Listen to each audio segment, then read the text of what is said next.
Hello, hello, welcome. Welcome to Melissa. Last two times I've done interview, oh my gosh, it wasn't working right, but today it's behaving. Welcome. Good. Thank you so much. Oh, welcome, welcome, welcome. It's good to have you. Thank you for accepting to be here, amidst your busy schedule. Oh yeah, no problem. This is fun for me. Oh, I nice. love talking to you and it's always fun. Oh, thank you.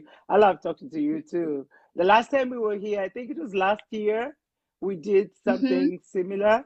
And I don't know, can you hear me Yeah. properly without the earphones? It's okay? You can I hear? can I can hear Okay, you. Can you hear that's me? good. Yes, I can. That's good. Yeah. Okay. So the last time we were here, we had a blast. And I think we talked and we even forgot what time it was. So, but I You sure like the, did. it's a nice topic. It's a sensitive topic, but we gotta have it, you know. Yeah, and by the way, I love your hair. I like this. The locks have been locked tight. I like it. Thank you. Getting ready for summer. It's too hot to have that long hair down. No, but you've done a good job with it, so it looks good. Thank you. Thank So you. I love late. your hair and I love the Oh, color on thank your hair you. too. Thank you very much. Then, ladies Yes. and gentlemen, we are grateful that you are here, that you're tuned in, that you are here with us, that you're joining this wonderful conversation that we must have. There are conversations that are tricky, that are culturally not acceptable. There are some things that people don't want to talk about. But I realized in these few years that I've been alive that whatever you don't deal with, whatever you don't talk about, comes to deal with you. And so it's important for us to deal with stuff that we just need to deal with. And this is the time when it's not easy on anybody. We have the pandemic here, COVID-19. It's Mm-hmm. not making life that was already difficult any easier. And so the fact that we are put in one space, we are quarantined, we are all of a sudden the teachers and the parents, and all of a sudden we are all in the same space and dealing with only the same 24 hours. I mean, we didn't get added any more hours in a day. So you're working, you're parenting, you're teaching, Mm-hmm. you're the playmates, and now people can't even have, the ones with small kids can't even have the kids having play dates. Nobody is able to go out and release some steam and just have time with their friends. I thought it is important for us to call an expert, one who has studied this thing, one who is also a parent and is going through the same thing we all going through, of having to have kids in the house and work from home, and she has a husband and they have jobs to do and businesses to run, to come and give us the professional view, the professional and spiritual way for us to be able to deal with, because we are both body, spirit, and soul. And so we have to deal with the whole person. And just before I ask my guest to introduce herself, because I like people introducing themselves so we don't mess the pronunciation of their names and and all that nice stuff, all right? I want to tell all of you that are seeing me for the first time, my name is Millicent, last name Yangon. I'm a mother of two grown kids. Our firstborn is 23, and our secondborn is 17, heading on to 18. So for me, lucky me, I've got grown kids who can entertain themselves and take care of themselves. Yay! But I'm looking out for all of you who don't have, you're not in that kind of position. I'm married to one Mr. Simon, and they've been married for now, it's going 25 in July, and I'm grateful to God for that. So that said, I want to bring in our expert today.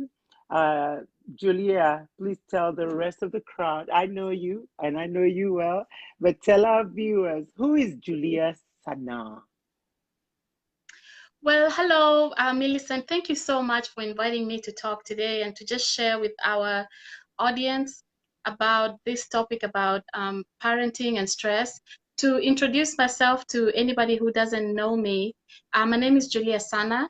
and I am a licensed mental health counselor and a licensed marriage and family therapist in the state of Florida.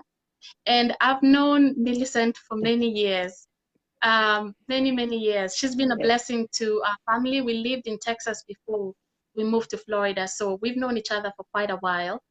Mm. The way I usually introduce myself, even when you see my bio, it says God's girl first, because Mm. it's very important to define ourselves. The very first word we say describes what is the most important thing to us. And for me, my faith is the most important thing, Mm. which is my belief in God and my belief in Jesus as my savior.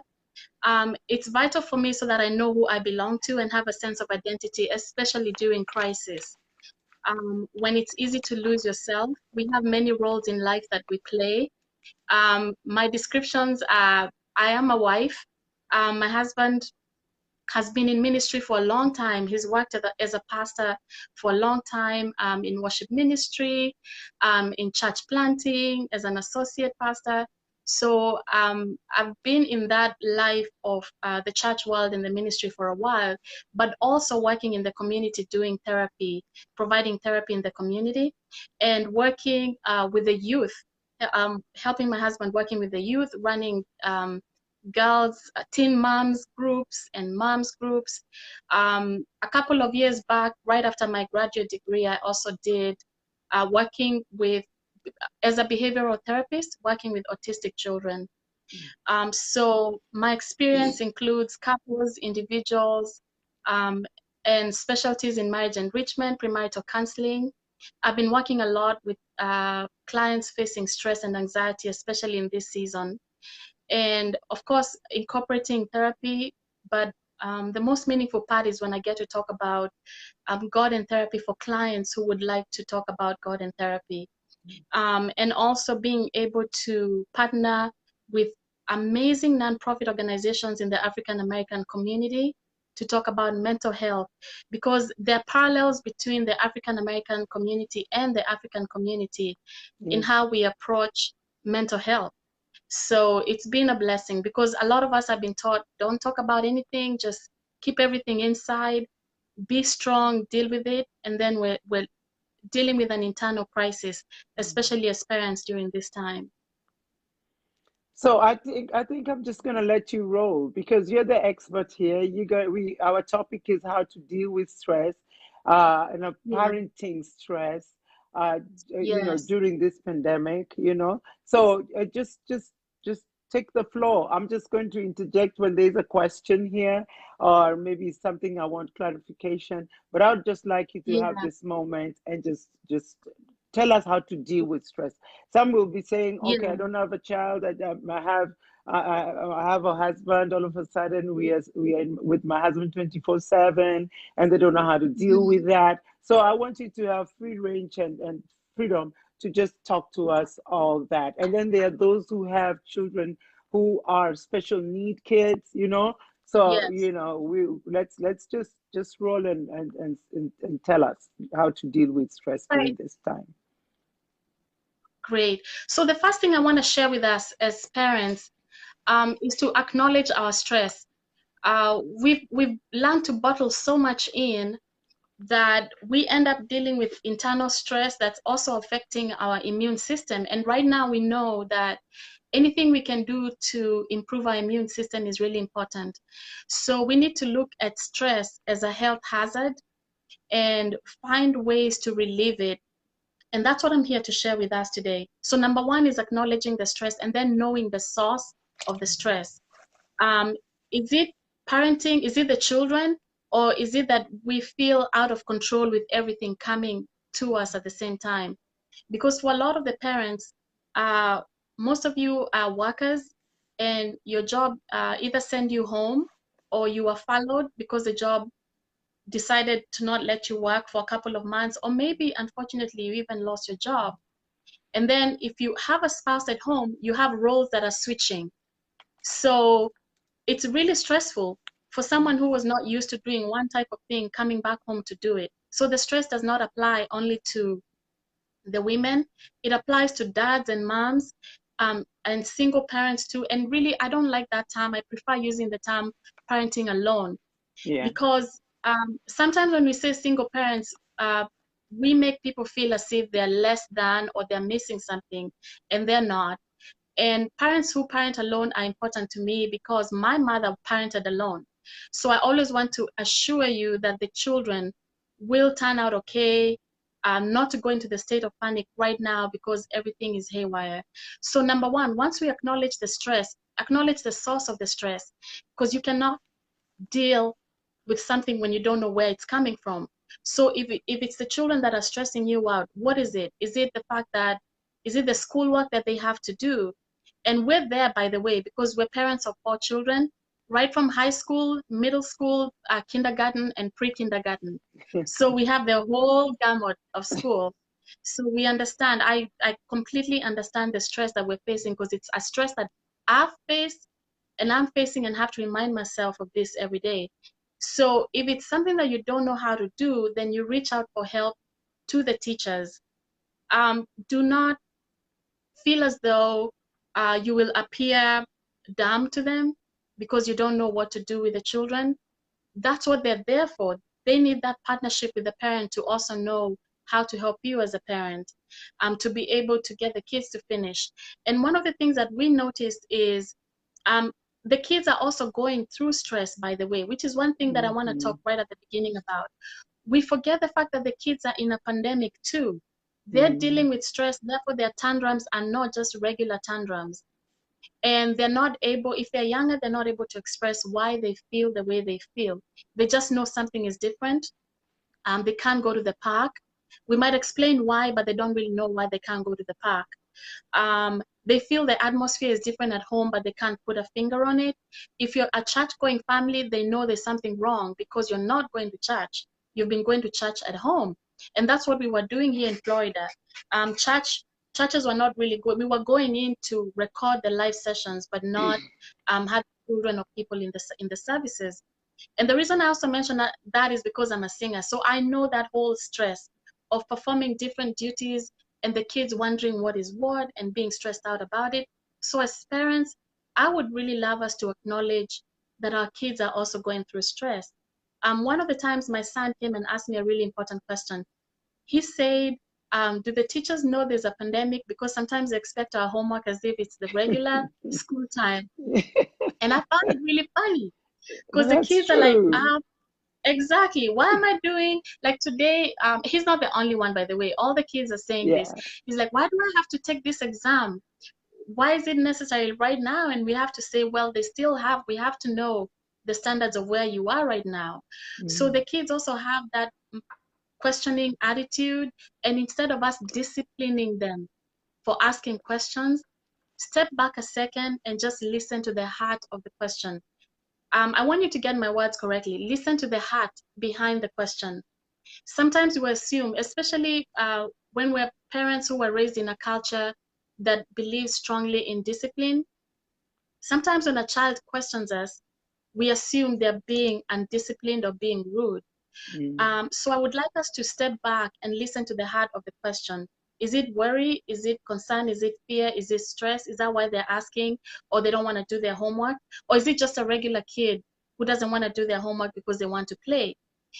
So that's called getting a check-in with your child to find out where they are. Because when you're able to lower their stress by understanding where they come from, it will also lower your stress because you have that emotional connection with them. We do not become less parental because we show compassion and love to our children when they're struggling. And one of the things, I did a video on parenting stress, and one of the things I said was when we get so overwhelmed with things that we're feeling at home, is to step back, put ourselves as parents in timeout. And I know that's the strangest thing to say, because we're used to telling little ones, you need to be in timeout.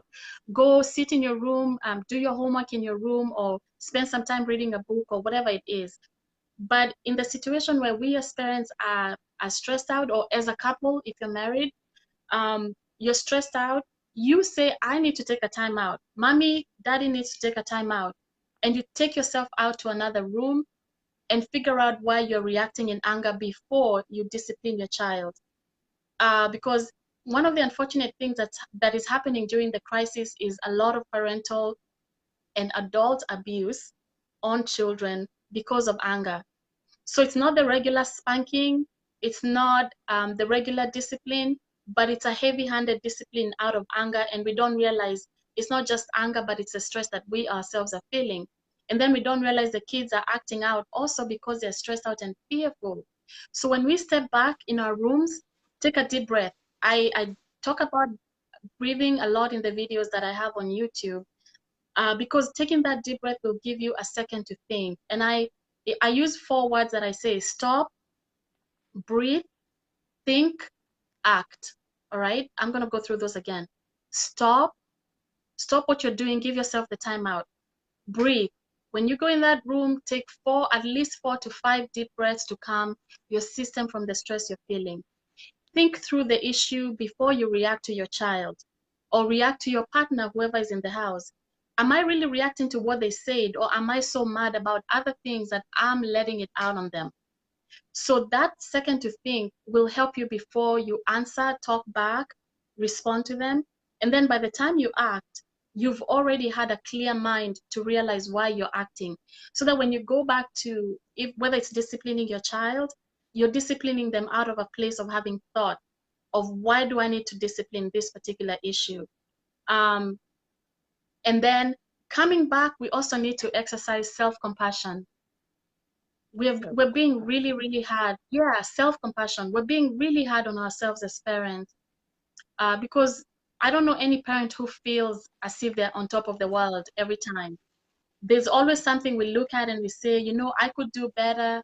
I'm not so good at this. I'm doing terribly. Guys, we are in a pandemic. We are in a crisis. So whatever crisis we were facing before, things we were dealing before, they just entered another huge boat. That's All true. right. So now we have a huge umbrella covering the original stresses that we had as human beings, as people. So self-compassion allows us to say, you know what? I am God's child. I am loved by God. I am enough because He says I am enough. And then for people of faith, we go to Philippians 4:13. I can do this not because of my own strength, but I can do this because of Christ who is strengthening me. In other words, I acknowledge I am weak. I don't have the strength. I'm stressed, double stressed, because there's a stress you were dealing with before. And then there's the pandemic issue of worrying about your own safety, your hygiene safety, your children's safety, your partner's safety. So self-compassion is really, really important. And the next thing I want to talk about before I talk about our parents with special needs children Yeah. is setting boundaries. We need to still set boundaries at this time. I know that we've gotten addicted, not, I shouldn't use the word addicted, but we're in so many Zoom meetings and so Uh, many Google Meets and so many live videos and connecting with people. And you need to ask yourself if you really have to be in those particular meetings, because we forget that work is still work. Work yeah. is still work, but you're doing it from home, meaning your mind, your eye is still thinking about the child who's supposed to be doing something, but you're worried, did they go and touch something they shouldn't have touched? And are they hurting themselves? And your mind is also thinking, I need to have this turned in, I need to send this out. And your brain is tired of staring at a blue screen. So it's very important to set your boundary and if you've been working at home, you need to set the same boundaries that you had in the office. This will lower our parenting stress. So if you were working 8 to 5, you still need to set yourself to be off your computer at 5 or 6 p.m. And the way to help yourself, guys, and we've done this, take your phone and your computer and leave them in another room. Do not be in the same room with them, because you'll still be tempted to finish that project. You'll still be tempted to check on that email. And as soon as you see an email, your stress level spikes. And then you end up not really being present with your children or with your partner or with your spouse, because your mind is still racing and then you're not finding rest. So what does that do? It interferes with our sleep. When we're not sleeping enough, what does that do? Increases our stress level. Oh boy. Yes. You see the circle? The So boundaries circle. are so important. Yeah, boundaries are really important. And that means saying no to some things. I know that Zoom birthday party is fun, but if you really don't have to participate in it, then for the kids, just say no. We can't do that. We're doing a family game or whatever it is that you're doing. I also want to touch on, and I'm going really fast because I know we'll go back in and Yes. we'll be able to watch the video later. Yes. But I want to also respect our time and be able to cover a lot of these things. The other thing that I've shared with couples is to discover the magic of being apart while together. All right. To So discover the we've taught magic couples of being apart but together. apart while together because we're quarantined together and we get sick of each other. All right. Let's be Yeah. honest. You can only tell so many jokes and rehash I so many know. things from the past that you know about each other. And so when couples are long distance, we teach them how to be together while apart. But in quarantine and lockdowns, we have to give ourselves the room and permission to be apart while together. That means if your spouse wants to do a project in another part of the house or wants to sit outside or do Yeah. something outside or just be apart from you, that's okay. You also need to give yourself permission to step away and do your own thing, read your magazine, read your book, um, do your own project, Listen do to your your own gardening, music.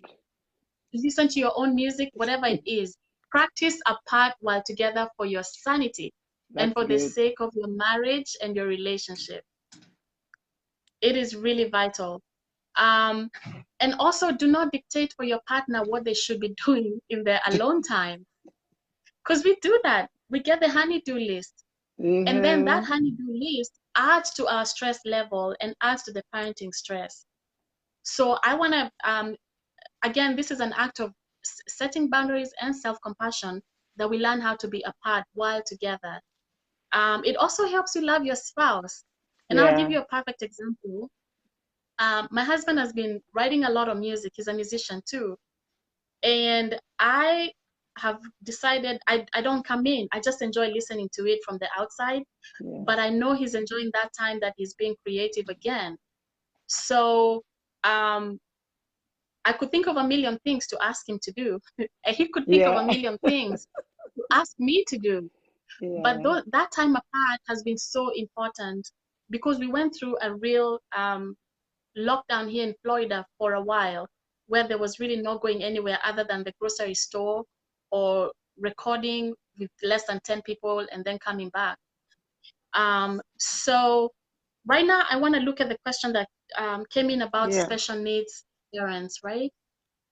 Yeah, and just before we go to that, when you were talking about the magic of being apart while together, do you Yeah. need to schedule that time so that your partner, your spouse knows that this time I'm going to have my me time, or is it spontaneous?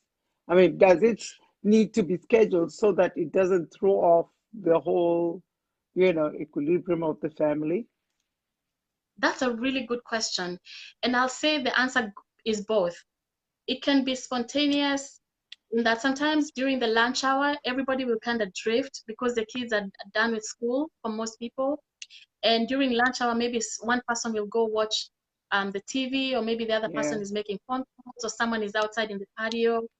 Um, so that's kind of a spontaneous one, but it also needs to be planned where you express to your spouse, I need this time out. Can I just get some time without the kids? I want to drive. I can drive to the grocery store to pick up whatever it is you need to pick up, or I just want to sit outside for an hour. If you could keep an eye on the kids, I just want to sit outside and take a breather for an hour. So it's Mm. both. It's spontaneous and it's planned. So you kind of just feel the ebb and the flow in your relationship.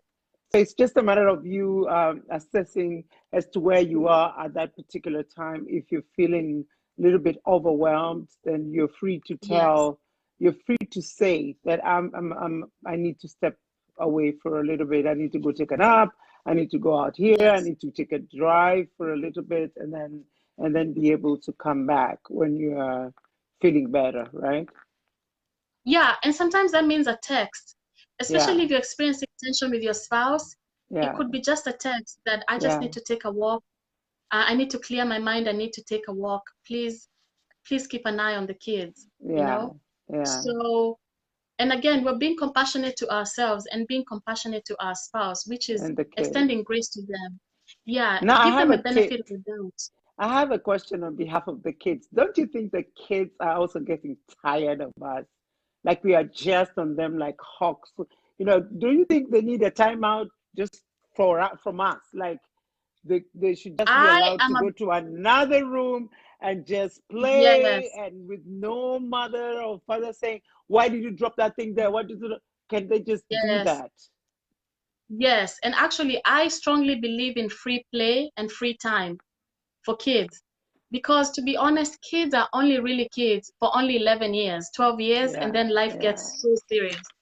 So, and playing for kids is learning. Play is learning. Playtime is learning for them. And free time teaches them to be independent, autonomous, self-growth, self-regulation. So I completely believe in setting either an hour, 2 hours, or even 3 hours of free playtime. They're going to their Mm, rooms, they're playing with their dolls. If they're on the video game, you're observing them or giving mm, them a timer. We give ours a timer, either an hour or 2 hours, depending on what they've done. If they've done yeah, their homework, how many hours they can just free play. And sometimes you'll come into the house and it's quiet, and it's because each kid is doing their own fun thing. yeah. Sometimes we have 4 kids, so they don't want to be in the same room with each other, so everybody's everywhere because Mm, there's peace and they can experience their own peace.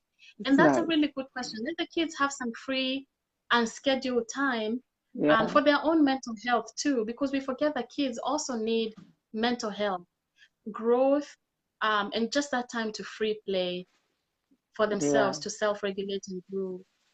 um, Nice. for the special needs parents, my heart goes to you because it's not just a regular crisis.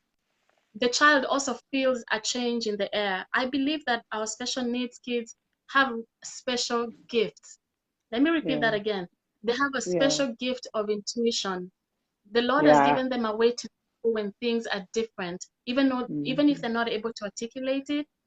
So it's really important for us to know how to control what we can and what we can't control. So that means if you need to give your child extra time to play versus what you were used to doing in ABA, if you're doing applied behavior analysis, if you just need to give them time to be free for a while, you can do that in a structured, safe environment, especially if you have them in a place where they can play by themselves, so that you're able to at least take a breather, be on your phone or talk to a friend. If you have another adult in the home, please take a break and let someone else observe them while you take a break. Now, if you're parenting alone, that's almost impossible because you've probably quarantined alone or you are in the house by yourself. Mm, So that might be a time when you give yourself permission to actually rely on technology. There's so many great online resources, games for special needs children that will keep them engaged, even if it's just for 10, 15, 30 minutes while you sit mm, down and have a cup of coffee, sit down and have a cup of tea, sit down and have a sip of water while reading a magazine, just being able to control what you can. Don't forget that your school system also has the resources for home schooling for your special child. If you have a 504 plan, you have an IEP plan, most of the parents have an IEP plan with your child, please consult with your team at the school. They have a team that is able to reach out and help while you're at home. And then if the school team is not doing as well as you want to, please mm, remember the nonprofit organizations that care for the particular need that your child has. They have free resources right now and crisis counselors available to help you so that you're not walking alone in the process. Um, and then again, moms, dads, please be compassionate to yourself. Okay? mm, You're doing a good job. I know you feel terrible sometimes, but you're doing the best that you can right now with what you have. And mm. we were sharing with some people, I know we call this, I don't know about you guys, but we call this virus Rona.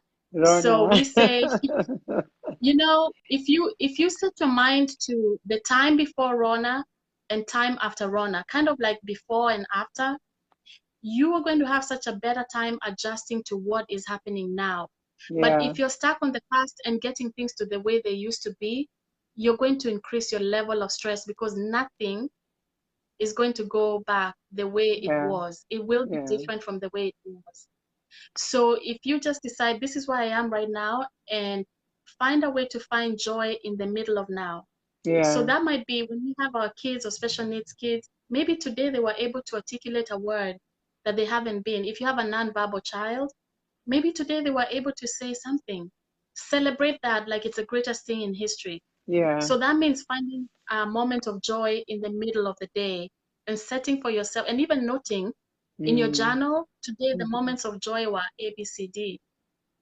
So Oh, you're that's a conditioning good your mind to point. see, To note yeah, in the journal that what moment by moment the good times, like today this was good, and also to mm-hmm, focus on the good, right? Focus yes, on the good part. Maybe they had a difficulty today, but there's something yes, that happened, something they did, a child did, that was just super. So you want to focus on that and celebrate that instead of saying, I think I'm not able to do, I'm not able to teach, I'm not able to do this, and now I'm taking my child backwards. He's regressing instead of progressing and stuff like that, right? yeah, yeah. And again, also realize that all the kids are going through this. All the Correct. kids are going to be Yeah. struggling, yeah, with the process of where they are at. So it's again being learning what you can control and cannot control. And also being loving with our children. I know it sounds obvious, but I want to encourage us to express our love to our children. Sometimes our cultures, we believe the children know we love them because we provide for them. And because, what Yeah. did our parents used to say? I put a roof in your head Oh and then yeah, over put your a head. roof over your head and food on your Exactly, table. What else do you want me to tell you? That's how else am exactly, I supposed to show you I love you? If I didn't put food exactly. on the table and a roof over your head, and Yeah, that, yeah, for seriously. sure. Yeah, So it's really important to be able, and I had that gift of my mom being verbal about I love you, but it's tough still because yeah. sometimes maybe you're looking at your child, and I need to say this to parents. Parents, I know you know this, we don't say it, but you know this. It's possible to love your child and not like them. Oh, I told when my kids were younger, now they are 23 and 17, I told them liking you is optional. Loving you is a command from God. So work at me liking you, you know? It's true. I And they mean, let's looked be at me honest like, about that. what? I said, you can't have bad behavior and think I like you. Loving you is a command. And I'm going to obey the Yes. command of God. But liking you, you got to work on that. It is optional. Exactly. Thank you for Yeah. describing it that way because sometimes they do things that you're like, I don't like this.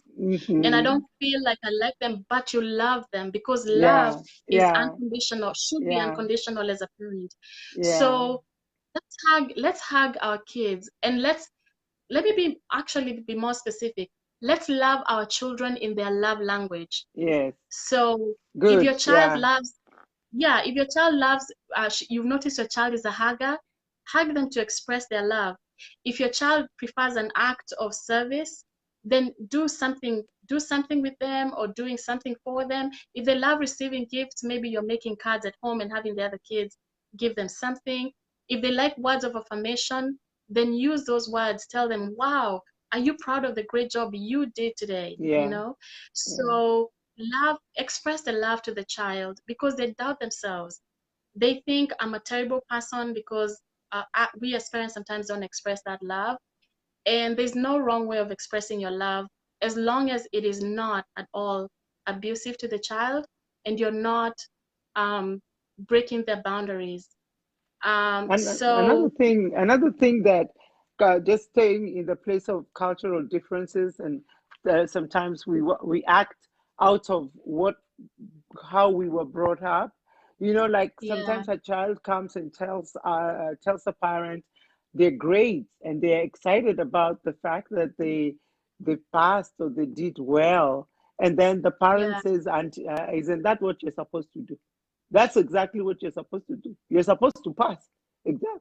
So now Yeah. this child is like, oh my gosh, I was waiting for just like a hand clap and like, yes, good job, so Yeah. that they Yeah. feel at least affirmed and appreciated. But parents become so stressed. We don't know how to show. We didn't grow up knowing how to show love and how to show appreciation and how to celebrate the little good things that happen. We act like that is what is supposed to happen. So I'm not supposed to stop and celebrate you, right? Because Yeah. that's what you're supposed to be doing. Yeah. Yeah. And Yeah. it, yeah, we need to just, it's okay to just say, great job. I'm really proud Yeah. of you. Yeah. And then I also want to be compassionate to the parents and say, if you haven't done that before, please, this is not a point of guilt, okay? Yeah. So there's redos. You just go back and say, Mommy, Daddy forgot to say great job. I know Yeah. you told me a couple of days ago how your grades came up, and I know we talked about getting them higher than that, but you know what? Great job. I'm Yeah. sorry I didn't say great job, because our kids learn from our behavior more than what we just say. And I also want to say that it's really important during this time to lower our parenting stress, to also use positive words with our kids. Please don't use words that cast their future or denigrate who they are as a person who God created them to be. So never call your child a loser. Never tell them you'll just turn out to be like whoever. Speak positive words of them. And then if you're Yeah. upset with them in the morning because they didn't get up on time, try hard not to scream, not to open the door in the bedroom and scream at them the way they used to scream at us in boarding school. You're Remember that? still sleeping. Boarding school? Yeah. So yeah, just being compassionate. And actually, Millicent, I have a question for you Yeah. that I think you can really help us. How are you able to raise such amazing kids who are able Uh, to speak for themselves? And I know your son has been a student and college leader, especially with the issues going on with minority students. yeah. How have you handled that as a mom? Just dealing with that knowledge of his going out and all the things that can happen, but they're Yeah. both doing so well. How are you able to do that? Oh, thank you so much. Thank you for that compliment. Thank you. I must say, first of all, it's by the grace of God, right? I grew Yeah. up in a family that we were allowed to talk. Like our feelings were not ignored. My dad was very good at sitting down during family time and saying, "So how was your day? How about what's going on in your world?" He was very observant also in seeing things that are happening within the time we were growing up that are Yeah. not conducive. They're not what you'd like us to follow. But he never just said, "Don't do that." Like, for example, he would say, "Come and see this in the news. Why is that person, why is their head all cut like that?" Some designs that used to be in the 90s. And then my brothers Yeah. would say, "That's the style right now." And then you would say, "Oh, no, no, that's not that, you can't do that when you're at this age. Maybe when you're earning your money." So there was a way that we were participating in the whole family deal, even though my mom and dad were the ones who were directors. Their word is final, but at least we felt like our opinions for changing policy in the house were being heard. So when I got married and got kids, um, it was important that I allow my kids to talk, to tell me what they're thinking, to have conversation with them about the rules of engagement out here. I realized that if I don't sit down with them and tell them my expectations of them, then they wouldn't know what they're supposed to do. So there are times when as parents we just jump on and say, in this house you're not supposed to do this. But hey, you didn't set the rules of expectations or the rules of engagement. So what I did often is that we would sit down and say, as a family, we're Christ Yeah. centered. This is what we believe. And as Christians, this is how we treat people. This is how people are supposed to be. This is how we talk to people. This is acceptable and this is not acceptable.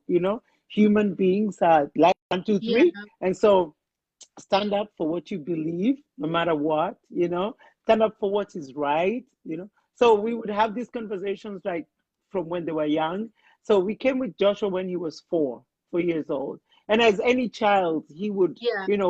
of course, want to go beyond and jump over, to just try stuff. And he was very, very active. The sister is Yeah. more on the quiet side. The sister took the demeanor of the dad, and Joshua is more like your mama. She's ask questions and all that, try Totally. everything. Yeah, totally. So, so, so we had to sit down and be able to talk about the rules of engagement outside. What are you going to find at appropriate age? Even as he was going to the university, I was open with him and say, "You are a black man in America. This is how outside is. This is how you conduct yourself. This is what you don't stand for. Don't ever let anybody bring you down because of the color of your skin or your name. Because now he was double minority. He has a last name and he's a black man in America. So with my kids, that's what I told them. I farmed them right from inside the house. You are the best. Every time they left the house, as little as they were, I made sure the last word I told them, apart from I love you, was that you are the best. And they used to always Mm-hmm. say it back to me, you are the best too. So as they go out to school, as they meet the challenges, until today, you're the best. You are the Mm-hmm. best. So it didn't matter how their grades were. It didn't matter whether they were naughty. And because I told them that as an African mother, African, African, if they messed up in school, because I used to tell them, I used to pretend they don't know. So what I tell them, the reason why I'm putting gas in my car and driving you to school and losing my sleep in the morning is because this school institution you're supposed to get. So your number one Yeah. priority is education.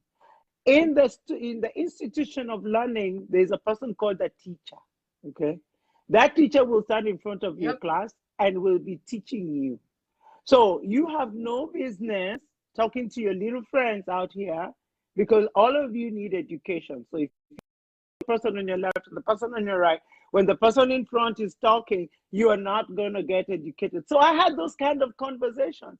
So I would tell them if I am called at before 3 o'clock because you have misbehaved,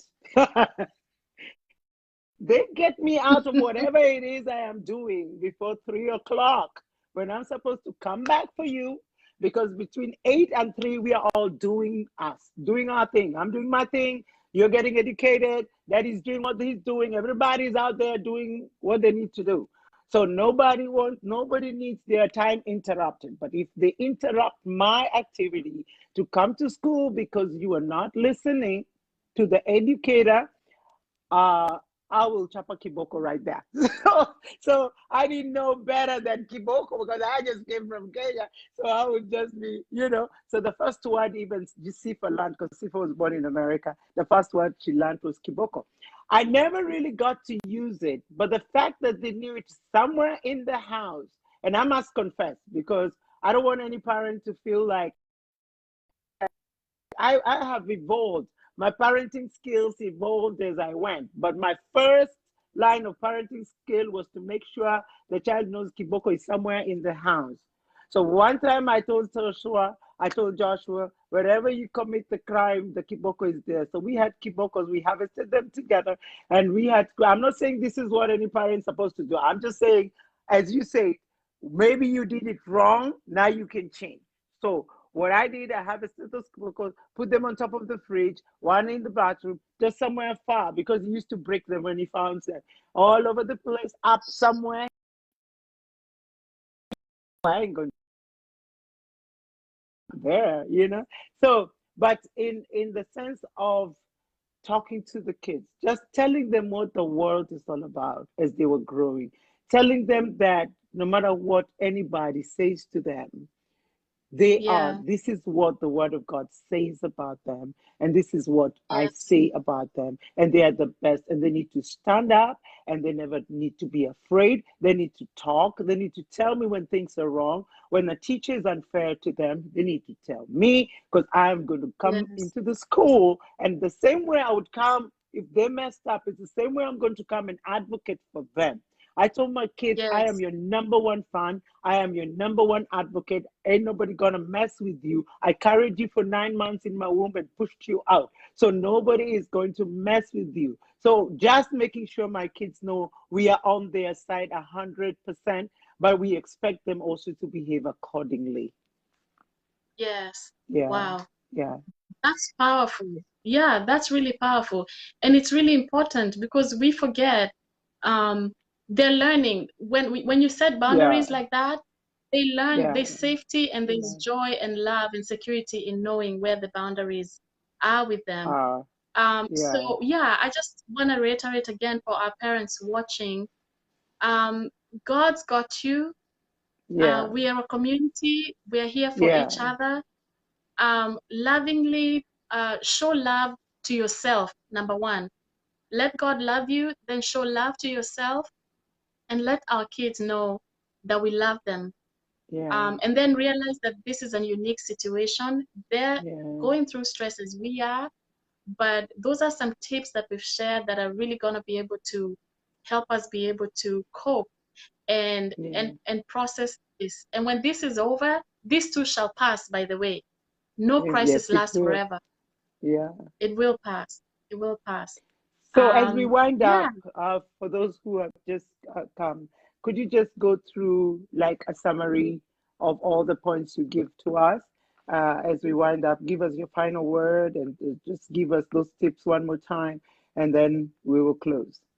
I don't see any yeah. question here. If you have any question, uh, ladies and gentlemen, if you have any question, just feel free to put it on the comment section. Let me just read one comment before I give you the final word. Mm-hmm. Mike O says, "Thank you, Julia.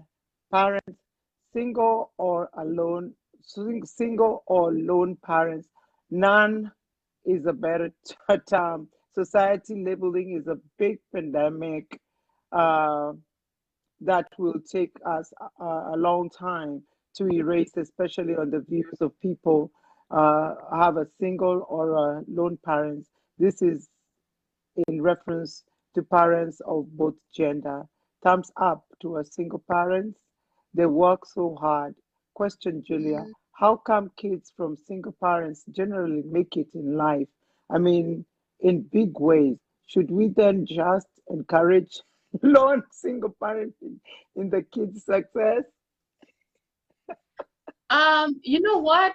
I'm gonna those are some good points in that it's true that that's what I was trying to explain to our moms and dads who are parenting by themselves, that even though it might look as if you're not doing everything right, chances are the kids will turn out okay because they see the effort that you've put in, and their little hearts are compassionate and motivated to do well because they see how hard you're working for them. And most kids don't Yeah, want to disappoint their parents. yeah, And like I said, I'm a product of a mom who raised us, me and my brothers, by herself in yeah, 1970s and 80s Nairobi when there were no single yeah, parents in the neighborhood. yes, So, yeah, and we all turned out okay. Everybody has their families going and whatever they're doing going. And I know a lot of friends like that too. So that's why I want to encourage our parents. And yeah, also, I want to flip it for those of us who know, have friends or family who are parenting alone. Let's reach out to them. yes, Reach out to yes, them, have conversations with them. When quarantine is over, have the kids play so that you can give them some time to yeah. get some time by themselves. So I want to flip it that way, that so that we are a community, because that's what we really are as Yeah, Africans. We're that's very always parented in important. community. It takes a Hmm. village. It takes a village. And I wanted to add that I have a very good village. I have a very good village. And I realized that those people who are in my circle that my kids call auntie. They are the family that Yeah. we created here in America, because then the other family is very far away, is not in their day-to-day life. So it's very important Yeah. to have a village or a family that you create in America, so that even the kids can be able to play together, and then you can be able to bring your kids, when the pandemic is over. And also, sometimes kids, as they grow and they become teenagers, sometimes they want to talk to an auntie and not necessarily Yes. their mom. They feel it like, I want to Mm-hmm. call Auntie So, and aunties and the auntie is actually an auntie because you created that family, that Yes. village here, not necessarily auntie Mm-hmm. by blood, but auntie by Yeah. the fact that this is the person you brought to them and say, this is Auntie so and so, and that auntie has been part Yeah. of their life ever since they were little. And that is very important, because then you can, if you need to travel, you need to go somewhere. I knew, even if I was to travel with my husband and my kids are small, I knew exactly where I would take them, where they would feel at home, they're loved there. They know for a fact that auntie Yeah. loves them. So it's good to have that kind Yeah. of support, so that even you have outlet, just so to be able to talk to your surrounding. And it's coming to the point of a single parent, nobody should ever feel like they are not enough. Yeah, you are Yes. enough. God Yes. trusts you with that child. You are enough. I know for a fact. I have a grandmother. My grandmother, my paternal grandmother, was rendered single because she was widowed when in Mm-hmm. 1950, when women could not vote. Women were properties. You see, she had how many children, Julia? Seven, five boys and two girls. She comes from a culture where you have to be remarried by force if you ever want to get any help.